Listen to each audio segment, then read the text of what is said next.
O aviãozinho. Sim, o aviãozinho também. Eu amava fazer o aviãozinho porque ele era no estilo do avião mesmo, né? É. Era um acabamento esquisito que eu fazia, que o povo ficava louco de pedra porque ficava bem brilhoso. Medo do som mais fino, era para chamar um tipo de nambu, de codorna, né? Era codorna cordoniz. O nome dele é José Pereira. José Pereira, que a gente chama de Bizeca. Bizeca tá aí. E ele vai falar um pouco da história dele no artesanato. E um pouco da história dele também, que é muito rica. É uma história grande. A história de Bizeca aqui, nosso povoado, a contribuição que ele deu e ainda contribui aí por outras regiões aí, é grande. E a gente vai contar uma história. E eu vou perguntar para ele, Bizeca, faz quanto tempo que o senhor iniciou nesse artesanato?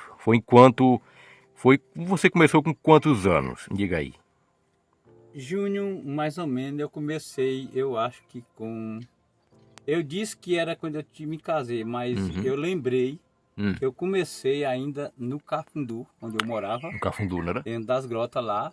Eu trabalhava mais com o Padre Galego, Mauro, comecemos ali nós juntos ali, Antônio Luiz, o finado Frauso. A gente começou por ali, naquele tempo. Eu lembrei agora, Júnior, eu disse que era quando eu me casei, mas não foi muito antes. Eu tinha uma parte de uns 17 a 18 anos, eu comecei a fazer arremedo. E depois de 17 anos, eu trabalhei, fiz todo tipo de arremedo que o povo da Serrinha fizeram, eu também fiz.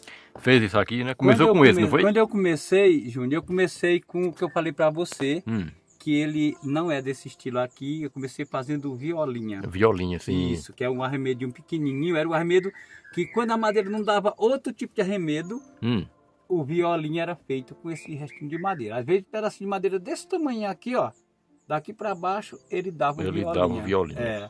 Som bonito, limpinho, arremedinho bem feitinho, quadradinho, bem lindo mesmo. E o povo gostava também muito. Então eu comecei fazendo violinha.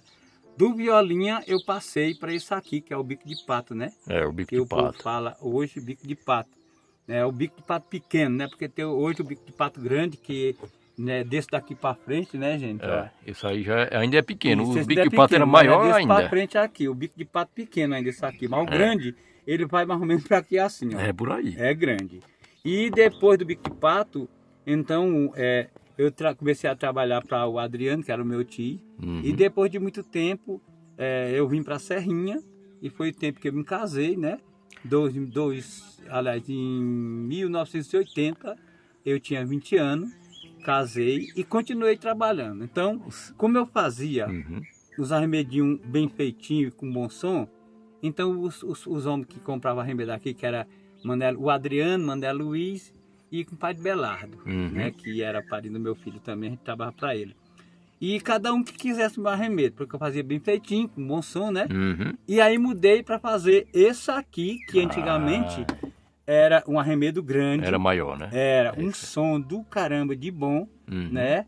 Eu comecei a trabalhar fazendo isso aqui, torneado. Torneado, né? É o juruti. Torneado, juruti torneado. Então, eu não só fazia o juruti.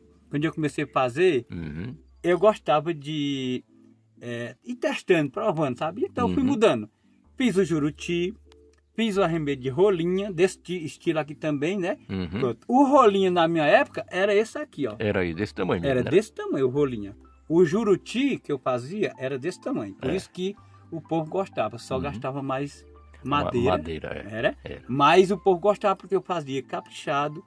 Um acabamento esquisito que eu fazia, que o povo ficava louco de pedra, porque ficava bem brilhoso, sabe? E o som. E depois fui mudando, fiz o juruti, fiz o rolinho, aí fui mudando cordoniz, codorna, como eu disse a você, o de nariz, né? Que nariz. Chama... Zabelê, né? Zabelê, isso. Que chama zabelê, que chama sariema, asa branca, rolinha, dessa rolinha normal, fogo pagou, cafofa, a rolinha branca, tudo isso ele chama. E todo tipo de arremedo que você imaginar, eu fiz, né? O aviãozinho. Sim, o aviãozinho também, eu amava fazer o aviãozinho, porque ele era no estilo do avião mesmo, né? Era o arremedo que, quando eu expliquei para você, ele era furado aqui, como esse daqui, ó. Só que aqui Desse lado aqui ele era tinha um furo e do outro lado o outro.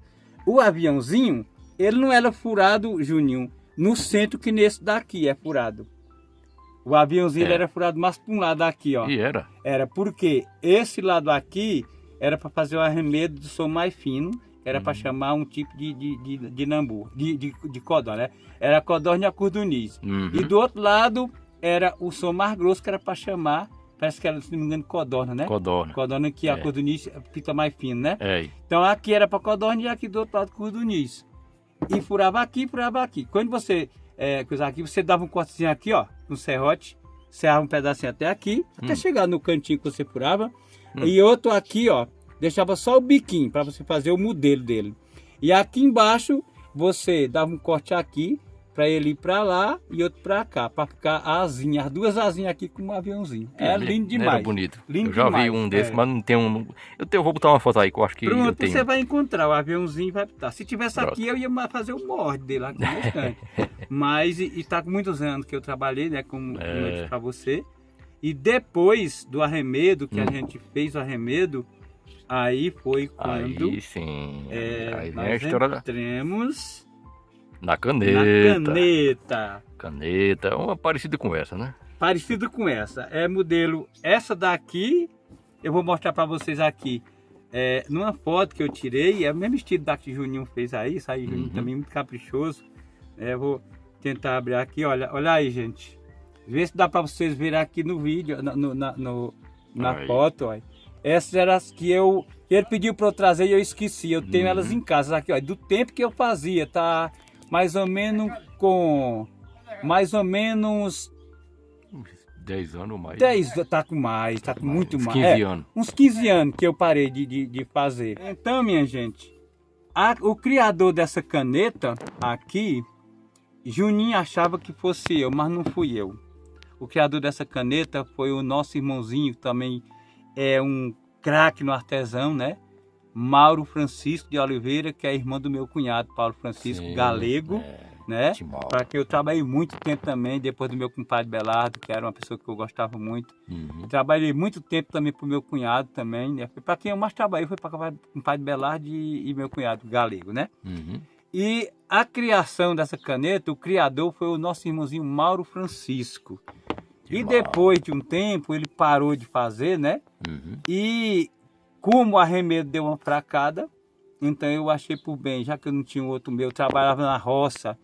Isso eu trabalhava de manhãzinha até umas horas no arremedo. E quando era de umas horas em diante eu ia para a roça, né? Tinha que botar a minha roça para plantar meu feijão, minha mandioca, para cuidar dos moleques, né? Que era muito, 5 moleques para comer, né? E então eu tinha que trabalhar, meus irmãozinhos, na roça e no arremedo, né? E a caneta foi criada num tempo que o arremedo deu uma fracada. Foi. Ele sempre teve, né? O arremedo sempre teve uma né? fracada, ia bem, né, voltava, ia bem, depois piorava. Depois dava uma piorada, aí ficava aquela coisa, os cabos não queriam comprar. Ruim. E só queria. E aí às vezes baixava o arremedo. Baixava o preço. Aí a gente parava mais de fazer, porque não ia fazer de graça, que não valia a pena, né? E eu fiz muita caneta. Eu cheguei, minha gente, a fazer até 15 dúzias dessa caneta aqui. Eu fazia 15 dúzias.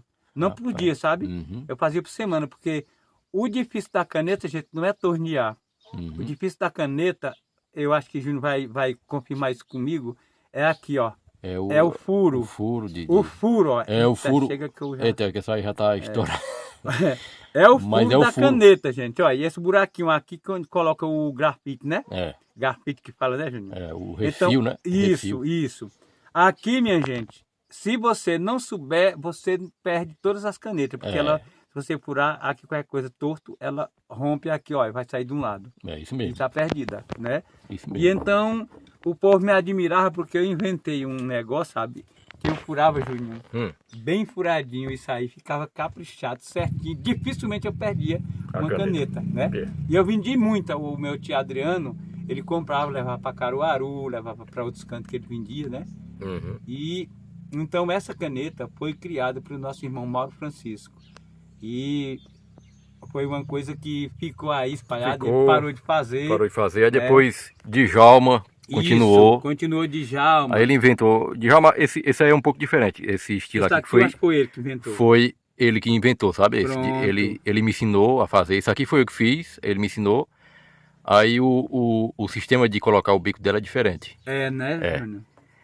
É usado uma 07, sabe? Uma 07. Ah, essa daqui, né? É. Que essa daqui é 07 também ou É bico? 07, é 07. Tudo 07 aqui. A minha, eu tanto fazia para 07 como fazia para bico. Da bico, Eu né? tinha o coisinha que eu furava, sabe? Aí eu tinha um mais largo e um mais estreitinho. Aí lá dentro você já tinha um encaixozinho, né? Porque tem uma que tem um encaixozinho que ela cola. Ela cola, é. Né? E a outra ela entra. Ela entra. Aí eu acho que essa daqui parece que é a bique, Juninho, que ela, a bique, né? fica por dentro. Eu acho que é a bico mesmo. Que essa daí ela tem o encaixinho que ela topa no desenho, né? É isso mesmo, é. E a bique ela fica, eu acho que fica meio pra dentro, o encaixe dela é mais pra dentro. Pois Isso é. que era um negócio que eu fazia, que tá muito bem encaixado, né?